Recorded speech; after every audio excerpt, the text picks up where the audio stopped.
आज क्लियर एक लाइन में कह दिया पहले ही दिन कि मोहन भागवत जी अगर किसी और देश में होते तो गिरफ्तार कर लिए जाते। सवाल ये है कि इस देश में जिन लाखों लाख लोगों ने शहादत देकर अंग्रेजों को खदेड़ा था, अहिंसा के मार्ग पे चलते हुए महात्मा गांधी ने, कांग्रेस पार्टी ने, सब लोगों ने मिलकर इस देश को आज़ादी दिलाई थी।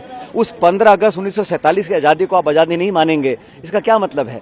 तो ये तो उनका एक सोचने का तरीका होगा और मैं समझता हूँ सही नहीं है, क्योंकि इस देश की आज़ादी में सबका योगदान था। 47 में जब अंग्रेजों को हम यहाँ से हटाए थे हिंदुस्तान के लोगों ने, वही इस मुल्क की आज़ादी का दिवस था।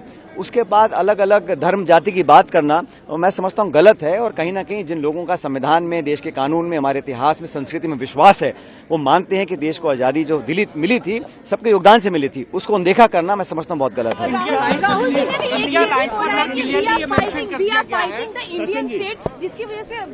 देखिए, आप सब जानते हैं संवैधानिक संस्थाओं को नीतिगत तरीके से जो कमजोर करने का काम केंद्र सरकार कर रही है, जो विश्वसनीयता होनी चाहिए निर्वाचन आयोग की, संस्थानों की, उसमें कमी आ रही है।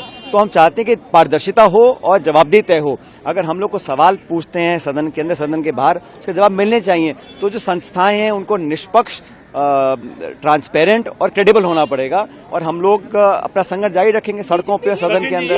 बताइए, क्या बीजेपी आजादी की लड़ाई को कि कहीं ना कहीं राहुल गांधी इंडियन स्टेट को नीचे दिखाने की कोशिश कर रहे हैं कि असली बात यह है कि देश की आज़ादी के संग्राम में भाजपा और उनके सहयोगी जो संस्थाएं और दल थे, उनका कोई योगदान था नहीं।